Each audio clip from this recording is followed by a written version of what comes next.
Welcome everybody to podcast 1 here for right now. We don't have a name yet, but I'm Dustin. This is my buddy Mark, and we're going to talk about a few different things today. Starting off right away with Nintendo Switch having Xbox Live capabilities on there.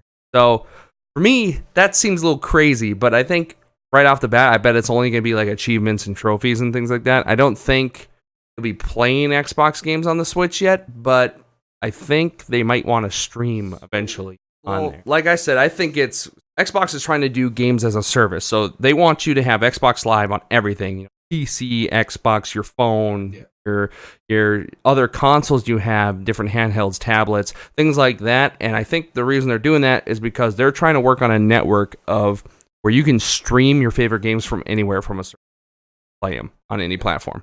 And so, like, they're really pushing this right now, and like, their competitors like Sony they haven't announced it, but they don't really seem to give a crap. I mean, they have PlayStation Now, but that is specifically only on PlayStation consoles or the PlayStation TV box.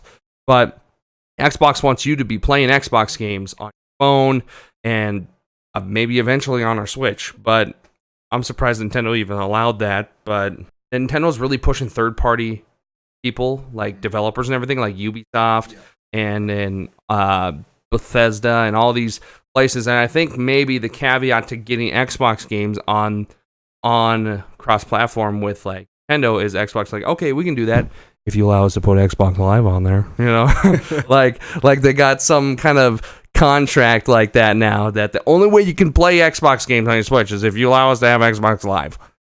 But yeah, Xbox Live is coming to the Switch.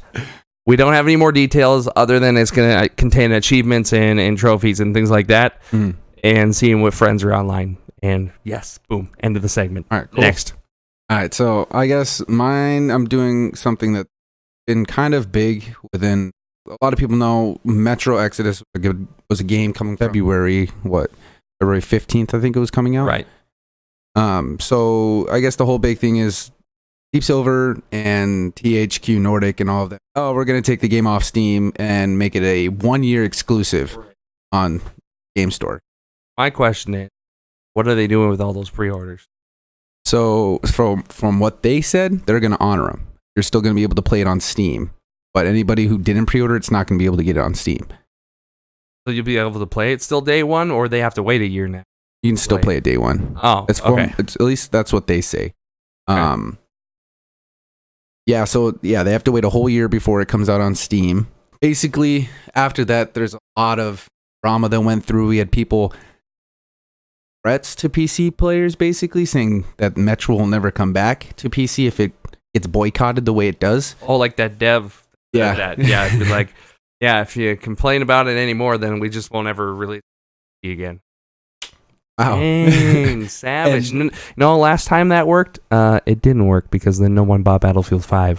So we'll see how that goes. Throwing rocks at EA, huh? Yeah. Yeah. Oh, now you have to always throw rocks at EA. Yeah, they're that company now. Yeah, they are. I'm excited for Anthem. Going off a little off course here, but Anthem, I'm excited to see how it reacts, but knowing EA, they're probably going to mess. Oh, yeah. They already have a $20 skin that people were already complaining about on there. Oh, yeah. Yeah, there's a $20 skin on there already, boys. As long as it's not pay to win, right? We'll see. Yeah, we'll see. So Deep Silver, of course, are the people who are currently publishing. They're the kind of the ones that got the huge blunt force happening right now. And then Cox Media owns Silver.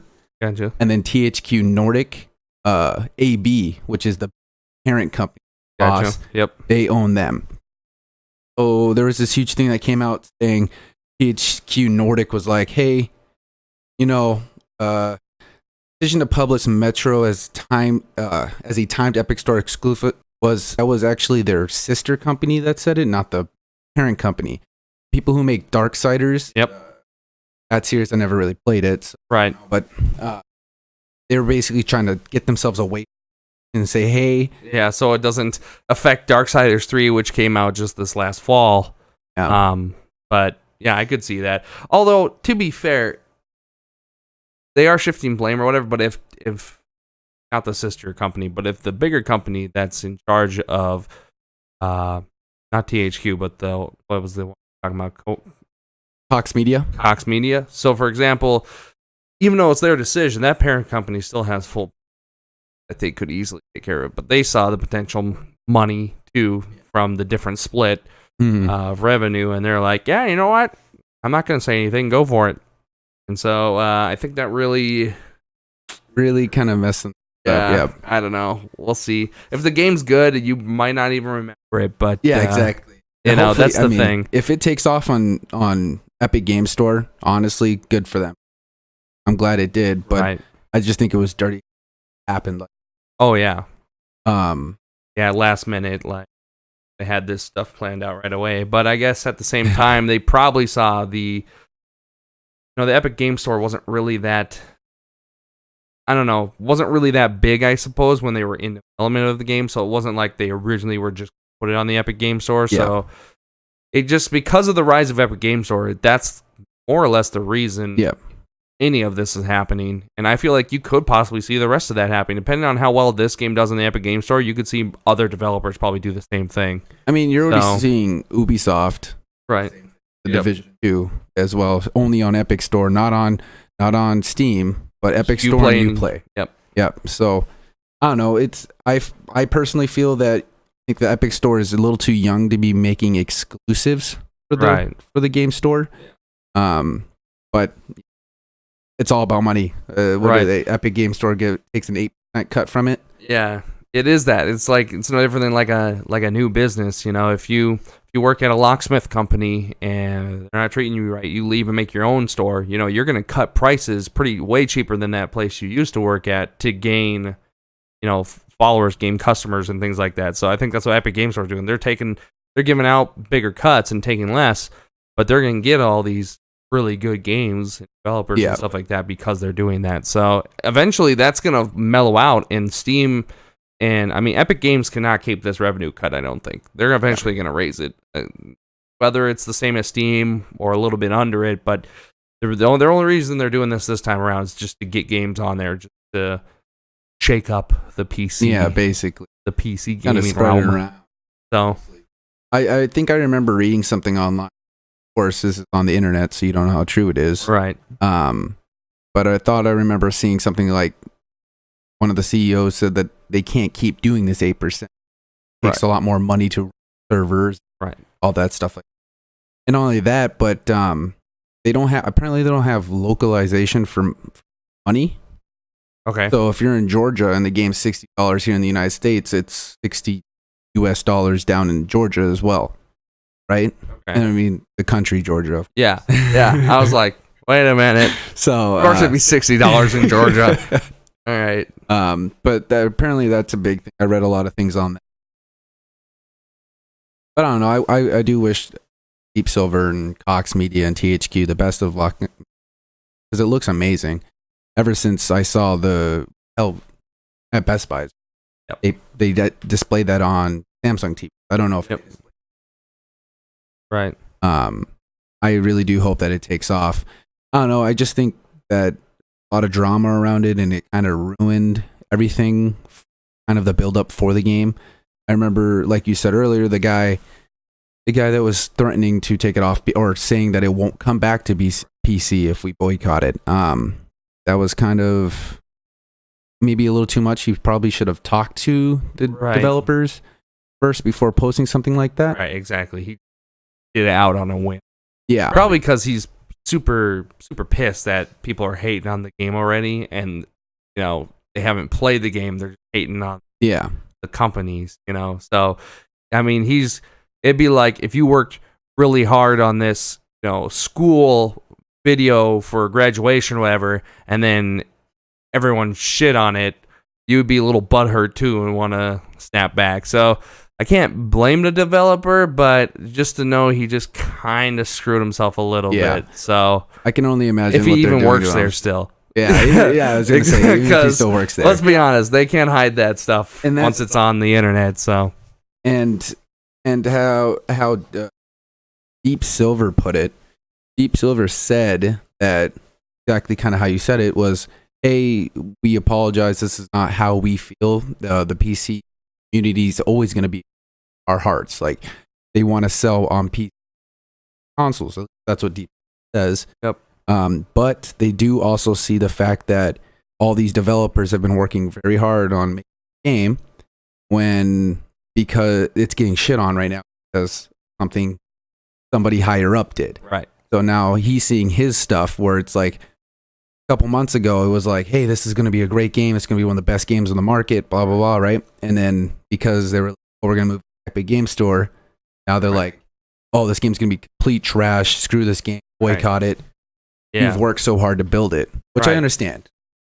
Yeah, that's just like, Rockstar Games. I'm a big fan of that, but that same thing kind of happened with Red Dead 2. You get on Red Dead 2 and there's nothing to do other than a bunch of microtransactions been put on first before there was more stuff to do in Red Dead Online. People saw that, they had time to put microtransaction in, but not this. And it's like, that's not really Rockstar doing that. It's actually the parent company Take-Two who pretty much forces Rockstar to put microtransactions right away in the game.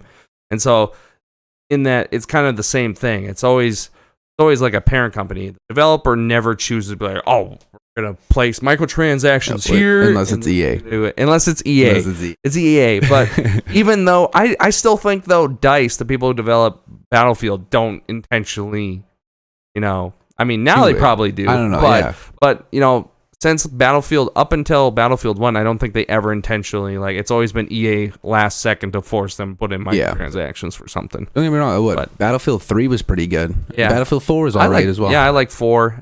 I didn't really bother looking at Hardline because it's a little weird. But, anyways, yeah, that's not about that. But yeah, I don't know, it's kind of a shitty situation for basically. For Deep Silver there, so... Like I said, they come out and talk about it, but that's all that's really. Is anything else going to happen? Probably don't know. Now that it comes out here in a week, or no, actually 10 days. It was on 10 days. And who knows? It could be completely overshadowed by Anthem, which comes out later this February, and people will forget all about Metro. But yeah, exactly. I don't know. I don't know. I really, to change the subject, right? Yeah. Hop into this. Really hope. I really do like the concept of Anthem. Yeah. I know a lot of people at work are like addict about it. They're like, hey, I want to do this. Hey, I want to do that. I want to play this game. Right. But I've never really been into EA's games recently, like Battlefield 5. I haven't touched that. No. Still 30. Yeah, is it really? Yeah, it's on $30 right now on the PlayStation Store, dude. It ain't going back up. It's not. It's gonna stay $30 for its whole life now. They kind of killed themselves on that. We're like, well, then just don't pre-order it. Yeah, they said if you don't like it, then don't buy it. That's what that's what a DICE developer said. Wow. And so yeah, was that was because people are hating on the women thing and all that being it. I think World War II. I think maybe the biggest thing that I had a problem with the game at beginning, they had crazy customization of characters, like pink hair and all that stuff. Right? They're trying to make a more realistic game, and they can just all that crazy stuff. I don't care for women in the game; like they can play in the game, right? Yeah, it's that part doesn't bother me. Yeah, but what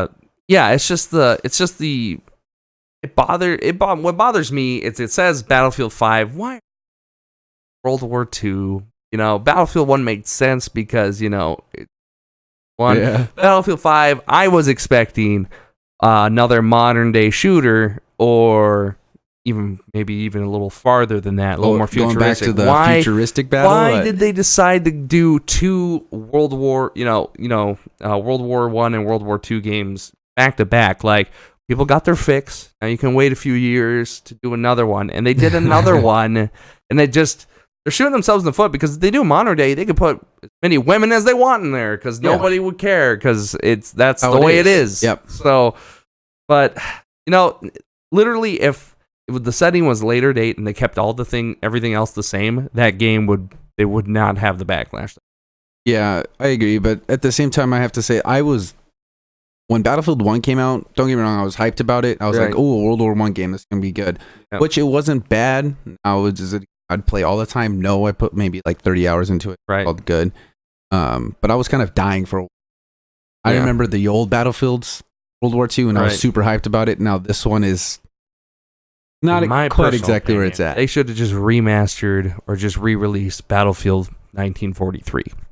Oh yeah, They okay. should have just done that. Remastered it again, basically. Yeah, Because because it's they already already did it once, and I played it on PS3. I would have just been totally fine with it re-released if they just re-released the game for $30, and they probably would have made bank with the new engine. And, I mean, well, if they'd put a whole new engine in, they would charge $60. That's the whole thing. But so, come on, you want that new engine? Yeah, on there. you would. But now you're paying $60 for a game that's, like 10, 15 years old. I don't know. Anyways, but a whole lot of stuff going on, man. But that's about gonna wrap it up for this first podcast. Anyways, we're trying something a little different. Hopefully, you guys enjoyed. Thanks to my buddy Mark for popping in. hopefully anytime we do this, he'll be here. But yeah, we're gonna try and do our best to get around to making these. So, anyways, thanks guys for tuning in, and I'll see you guys in the next one.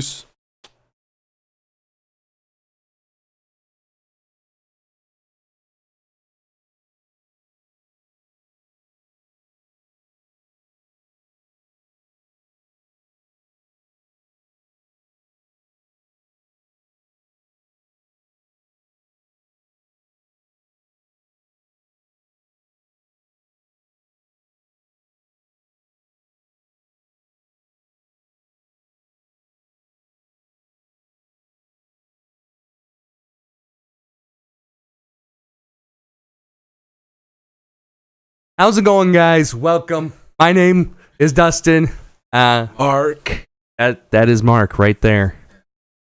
Very, very Marky Mark. Today, we're doing the podcast 1 because we don't have a title for it yet. And talking about a whole lots of subjects, man. Like crap ton. Yeah, we got 3. That's it. Not crap ton. Let's get into it.